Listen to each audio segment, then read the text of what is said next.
Yo, what is going on, everyone? My name is Nick, or the Notorious Fantasy, and today we're going to be breaking down my top waiver wire ads, my top waiver wire pickups before week number 4 of the 2024 fantasy football season. The season has been going very fast. It feels like we wait all summer for football, and now it's already week number 4. So in today's video, we're going to be discussing all of these waiver wire pickups in depth and why you might want to add them onto your team. But before we could get into things, I would like to ask that if you guys are new to the channel and you do end up enjoying today's video, then please make sure to hit that subscribe button down below. And while you're down there, whether you are new to the channel or not, please make sure that you do leave a like on today's video. It would help me out a ton. So without further ado, let's get into my week number 4 waiver wire ads for the 2024 fantasy football season. We begin with my first waiver wire ad of the week, and that is Jauan Jennings, wide receiver of the San Francisco 49ers, going up against the New England Patriots this week at home in Santa Clara.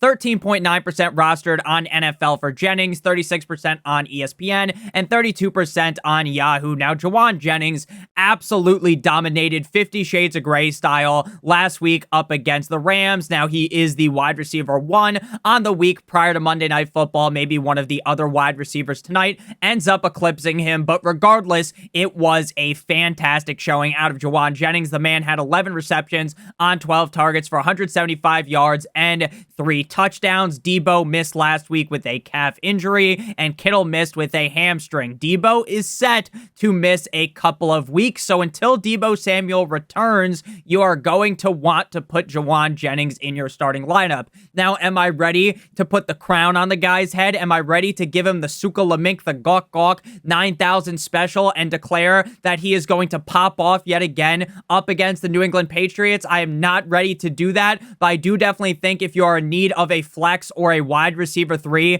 Jauan Jennings is perfect for that. Now, this does honestly reek of a scenario like Rashid Shaheed, where we watch him go off for 2 weeks in a row. We're like, all right, guys, it's time to start Rashid Shaheed, and then Shaheed ends up having a awful game. This might end up happening with Jauan Jennings, but honestly, with the fact that Debo Samuel is going to miss multiple weeks, with the fact that George Kittle might not be back this week, I definitely think Jauan Jennings should be the priority ad. At number 2, we got Chuba Hubbard of the Carolina Panthers going up against the Cincinnati Bengals at home in Carolina. Now, I understand that Chuba Hubbard is not going to be widely available. 49.5% rostered on NFL, 67.5% on ESPN, and 52% on Yahoo. So if you are in a league where Chuba Hubbard is available, which I understand is not going to be a majority of the leagues, you definitely want to go ahead onto the waiver wire and run on over there and pick him up. Now, I understand that the Carolina Panthers are not a complete and utter wagon just because Andy Dalton has a huge game up against the Las Vegas Raiders, right? That doesn't magically mean that Chuba Hubbard is going to be a world-beating running back in fantasy football like he was last week up against the Raiders. But if the offense is at least somewhat competent, that is going to be a huge bump up in the value of Chuba Hubbard, because when the offense is inept, when the offense is incompetent, when they can not move the ball and they are getting pounded in the ass without the use of lube early on in games, they are not going to be able to move the ball and run the ball late with Chuba Hubbard. But now with Andy Dalton, hopefully the offense is able to be a lot more competent. Again, I get that in week number 3, they Hulk smashed the Raiders defense. I don't expect that to happen every week going forward, but I think if the offense is able to at least move the ball proficiently, Chuba Hubbard, until Jonathan Brooks comes back, should be solid running back 4. Last week in PPR up against the Raiders, 21 carries for 114 yards, 5 receptions on 5 targets for 55 yards and a touchdown. Now, Jonathan Brooks could come off of the IR after week number 4, but the key word there is could. There are currently no reports out there, so your guess is as good as mine as to when Jonathan Brooks actually comes back. Now, this could lead to Chuba Hubbard being a 1-week rental type of player, because you can come off the IR after 4 weeks, and this is week number 4. But, and this is a big but, shout out to Kim Kardashian, if Brooks continues to miss more and more time, then Hubbard will be valuable, a fine starter until then.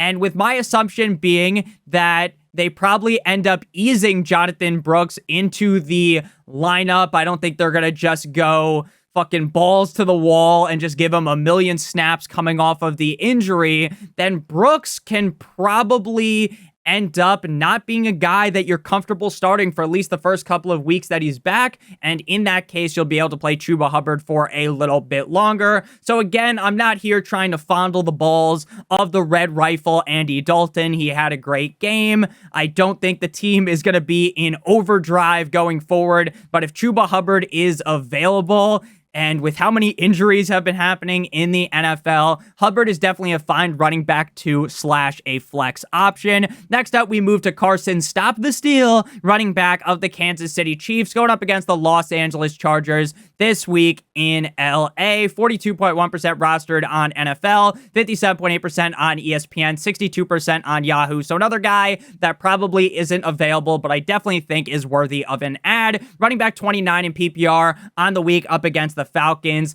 on Sunday Night Football. 17 carries for 72 yards, 1 reception on 2 targets for 2 yards. The Crocodile Man himself was the clear running back 1 on the team. He played 62% of the snaps, whereas Samaje Perine played 38% of the snaps. Now, with Kareem Hunt, I think he eventually will play a factor on this team, and based upon the skill set of Carson Stop the Steele and Samaje Perine, I think there's a chance that Hunt leapfrogs both of these guys and becomes the running back 1 on the team. And obviously, while the Chiefs' offense hasn't necessarily been the best, or even what most people would think they would be, they are still one of the best offenses in the NFL, led by the best quarterback in the NFL, even if the stats don't say that as of right now. So, based on what we saw last week, Steele is the clear running back 1 on the team,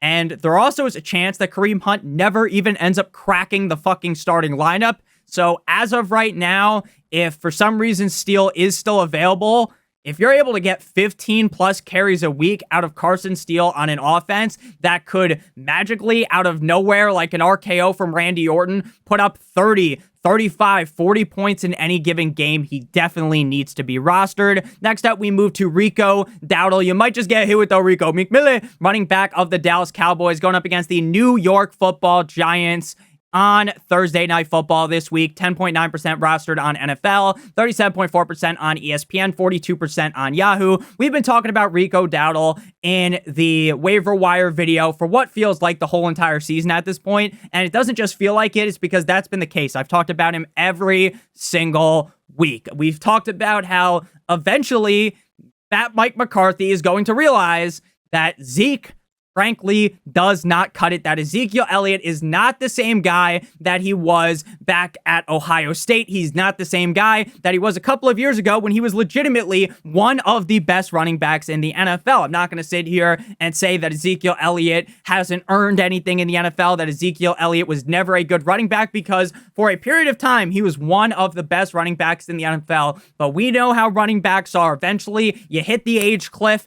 and you fall off the edge of the earth, like what Christopher Columbus thought would happen if you sailed too far. And it appears that is the case with Ezekiel Elliott. Now, is Rico Dowdle the second coming of LaDainian Tomlinson? Is he the second coming of Bo Jackson? Is he going to go out there and slice and dice his way through the defense like O.J. Simpson? Of course not. But Rico Dowdle, if he is the lead back on the Cowboys, I get there's been trials and tribulations this season with the Dallas Cowboys. I get the Dallas Cowboys aren't a wagon. Dak Prescott told the fans, if you want to hop off the bandwagon, you might as well do it now. Blah, blah, blah, blah, blah, right? Rico Dowdle is on a solid offense, and it really feels like he is going to become the lead back. Running back snap counts in week numero 3 up against the Dallas Cowboys. He played 46% of the snaps. Zeke played 19%, and the midget wee man, Deuce Vaughn, 6% of the snaps. Rico Dowdle had 8 carries for 32 yards, 3 receptions on 5 targets for 24 yards. Now, the game script was completely wrong for any of these running backs, especially Rico Dowdle, because the Dallas Cowboys, for the first 3 quarters of the game, were getting fucking railed. They were getting bukkake'd on by the Baltimore Ravens, and then the game started to slip away. The Cowboys start playing a lot better. I do believe going forward, Rico Dowdle will be the lead back. Now, would I say you got to start him against the Giants? Of course not. But at this point, if he's not been a guy that's chilling on your bench, as I've been advising since the start of the season, you definitely want to go ahead and make that move now. Next up, we move to Quenin Johnston, QJ, wide receiver of the Los Angeles Chargers, going up against the Kansas City Chiefs. Now, despite the fact that everyone needed knee pads last week because they were sucking off Quenin Johnston, the guy's still available in 23.8% of leagues on NFL. He's only rostered in that many leagues, so he's available in more leagues than that.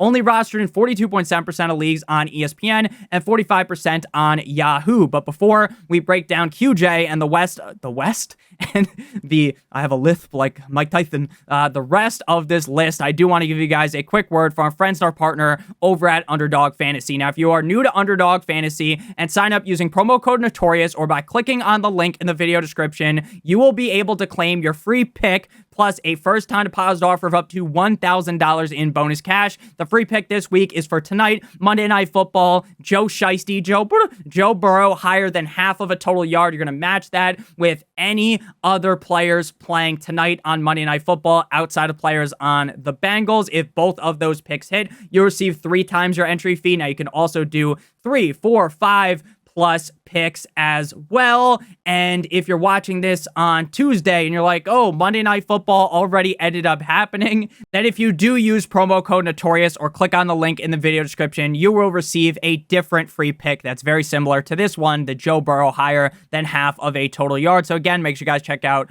Underdog Fantasy, promo code Notorious to claim your free pick plus a first-time deposit offer of up to $1,000 in bonus cash. So back to Quenin Johnston. Now, Quenin Johnston was a guy that I made fun of all summer long. The guy has no hands. He's like Luke Skywalker, except for Luke has one hand. He has 0 hands, right? 0 hands. The guy can't catch the ball. And then so far this season, he has absolutely proved me wrong. Wide receiver 34 last week in a tough spot up against the Steelers in Pittsburgh. 2 receptions on 2 targets for 44 yards and a touchdown, though Ladd McConkey did lead the team in targets with 6. Charger snap counts, QJ was 80%, Ladd 72%, Joshua Palmer was out, and Simi Fehoko played 72% of the snaps. So I'm still hesitant to really put the crown onto Quenin Johnston, say, hey, he's the head of the table, Solo Sikoa style. He is the number 1, the numero uno wide receiver on this team. But regardless, even if I am not ready to do that, and even if I'm worried about Justin Herbert's health going forward, you definitely still want to make sure that you pick up Quenin Johnston if he is still available, because he has shown us so far this season that everything that happened last year doesn't matter, and he has the skills to be the wide receiver 1 on this team. Next up, we move to Bucky Irving, running back of the Tampa Bay Buccaneers, going up against the Philadelphia Eagles this week at home in Tampa. I still find it absolutely hilarious that Bucky Irving is on the Buccaneers, hardy har har. 11.8% rostered on NFL, 32.8% on ESPN, and 35% on Yahoo. Now, Bucky Irving looked fantastic, like Sidney Sweeney's Tatas last week, running back 17 in PPR up against the Broncos, 9 rushes for 70 yards, 3 receptions on 3 targets for 14 yards, but still, he's getting out-snapped bigly. He's getting out-snapped in a big way. 74% of the snaps for Rashad with 2 A's White, 32% for Bucky. And while White greatly out-snapped Bucky Irving, Irving had 12 touches to Rashad White's 11. And Todd Bowles' most recent press conference, he's the head coach of the Buccaneers if you don't know, he stated that Rashad is probably a better pass protector at this point, but Bucky has definitely earned more snaps. Still, I'm not going to sit here and bang the drum saying, oh, you got to fucking play Bucky Irving this week up against the Eagles defense that's looking a lot better. Of course not, but if Rashad White gets hurt, knock on wood, we don't root for injuries, or if the team just realizes, hey, Bucky's better than Rashad White, who is as inefficient as it gets, then Bucky Irving could turn into an every week starter. Next up, we got Jalen Tolbert, wide receiver of the Dallas Cowboys, going up against the New York Football Giants on Thursday Night Football. This is a guy that is basically available in every single league. 1% rostered on NFL, 6.4% on ESPN, and 4% on Yahoo. Jalen Tolbert was a guy that I talked about that if you are in a deeper league in fantasy football drafts, that you might want to take that late round dart throw, last pick dart throw on Jalen Tolbert. I didn't really think it would necessarily play out, but based upon how Brandon Cooks looked last season, and based upon the fact that the team didn't really bring in any other competition for CeeDee Lamb, it was kind of just like, hey, if Cooks, who's ancient as fuck, ends up not looking as good this season, Tolbert has the opportunity to eclipse him.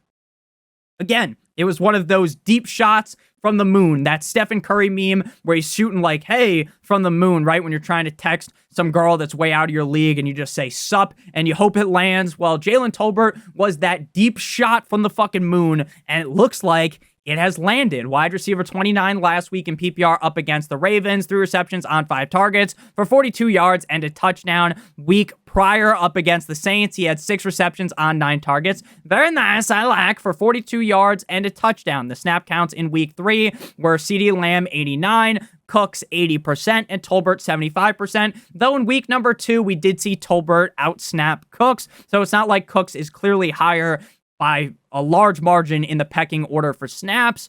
Tolbert has also clearly been outplaying Brandon Cooks outside of week number 1. So Jalen Tolbert, if he's the number 2 wide receiver on the Cowboys, again, I get the Cowboys might not be one of the best teams in the NFL, but they are still a competent offense with Dak Prescott. And if he's the number 2 weapon there, then there's clear upside in that. If you're down bad at wide receiver, you're suffering a bunch of injuries, Jalen Tolbert and the next wide receiver, Wan'Dale Robinson, are guys that are going to be start worthy. Now, if you're in an 8-man league, a 10-team league, starting a guy like Jalen Tolbert or Wan'Dale Robinson is probably a kick in the nuts. But if you're in a 12-team league, one of the leagues where you have 3 wide receiver spots or multiple flex spots, Jalen Tolbert definitely can fill into your lineup. Same thing goes with Wan'Dale of the New York Football Giants, the guy on the other side of the field on Thursday Night Football. I am not really all that shocked that Wan'Dale is more owned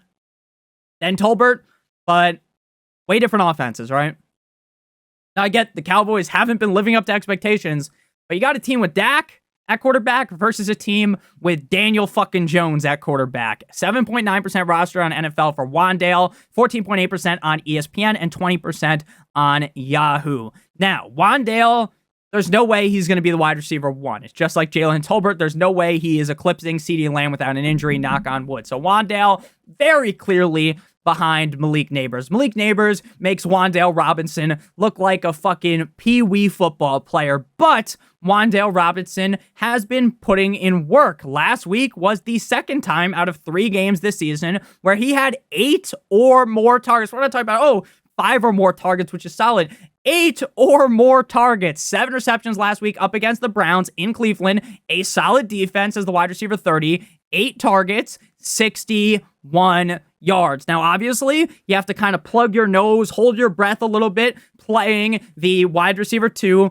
on a fucking Daniel Jones offense. But it would be asinine to just, oh my God, Daniel Jones is his quarterback, and not really read too much into the situation. That shows us that Wan'Dale is a fine play. Next up, we move to Geno Smith, and we're also going to throw Sam Darnold up on the screen, the 2 quarterbacks to talk about in today's video. Geno Smith plays up against the Lions in Detroit on the second game on Monday Night Football. The first game is my Miami Dolphins going up against the Titans, which might be a complete and utter disaster, so it's good that there's 2 games on TV. 27.7% rostered on NFL for Geno, 27.8% on ESPN, and 43% on Yahoo. Now, last week up against the Dolphins was his worst game on the season as the quarterback number 19, and obviously that could end up being even worse after Monday Night Football. 26 completions on 34 attempts for 289 yards and a touchdown with 2 INTs and 2 rushes for -2 yards. Again, this was by far his worst game on the season,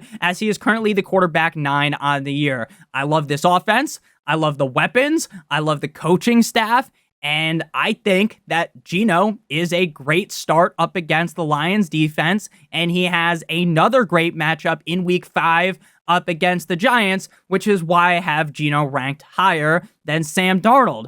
Now, in terms of being the comfy pickup, the safe pickup, the wrap your team in some bubble wrap pickup, I think Sam Darnold's a little bit safer. He's going up against the Packers this week as well, which I definitely do believe is the tougher matchup compared to the Lions defense. Mono Man Sam is rostered on 15% of leagues on NFL, 16.3% on ESPN, and 29% on Yahoo. He absolutely cooked the Texans defense last week. He did end up getting hurt, but based upon everything that I've read, now I am as much of a doctor as Johnny Sins, it doesn't seem like it's going to be ultra serious and he will miss this game, but it is something to at least monitor, especially you're doing your waivers on Tuesday night, right? This video comes out Monday night. Make sure you monitor things, but I think he's going to be good to go.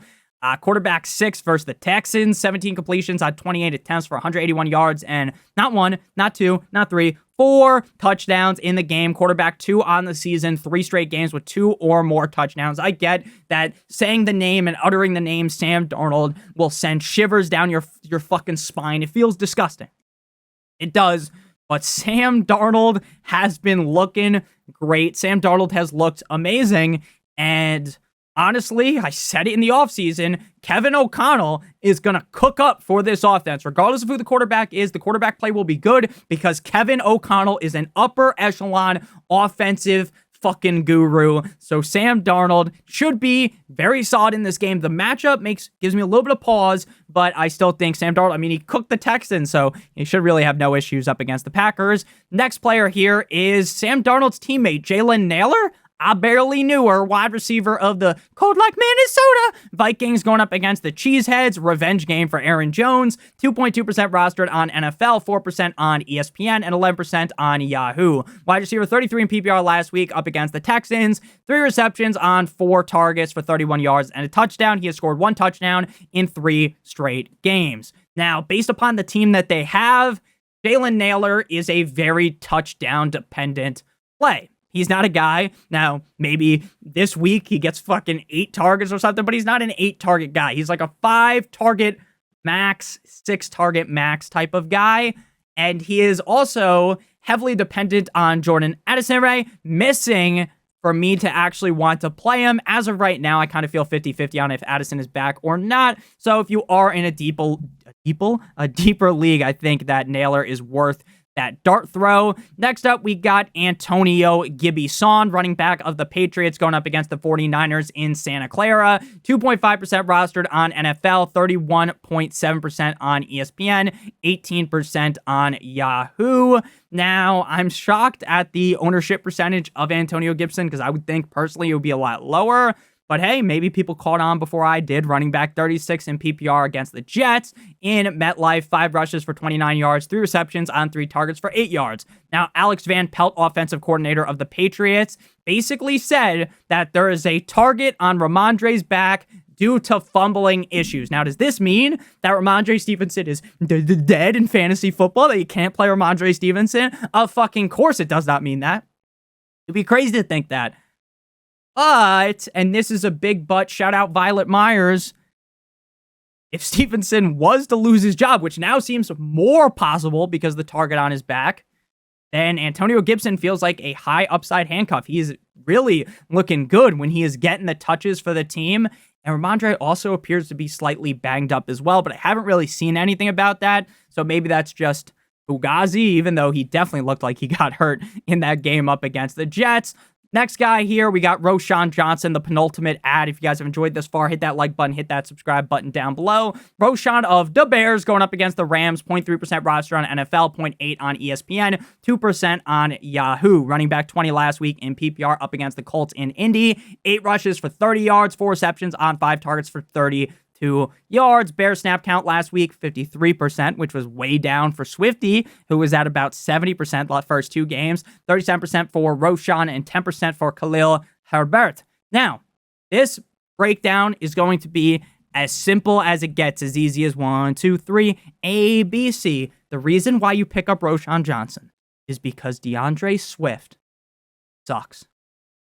I'm not here to say DeAndre Swift is guaranteed to lose his job, but he's not as good as people give him credit for.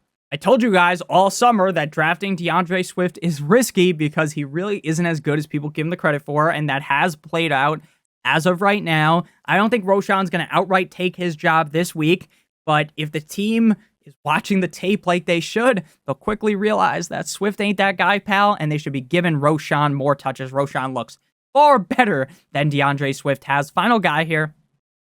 This might sound crazy. In the Lord's year of 2024, Cordarrelle Patterson. The guy is ancient. He was chilling with King Tut back in the day. He was chilling with George Washington when he crossed the Delaware. But Cordarrelle Patterson is an ad.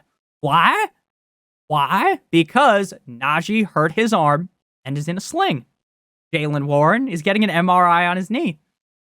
So who's the other running back? It's Cordarrelle fucking Patterson. 0.3% roster on NFL, 0.7% on ESPN, 1% on Yahoo. Now, I'm not going to say Cordarrelle's going to be a top 12 running back. Probably not. But we know Arthur Smith has a fucking shrine to Cordarrelle Patterson at his house. And if he is the lead back, he's going to get work up against a defense that is trash in the Colts. 4 rushes for 33 yards last week, 3 receptions on 5 targets for 15 yards up against a strong Chargers defense, running back 31.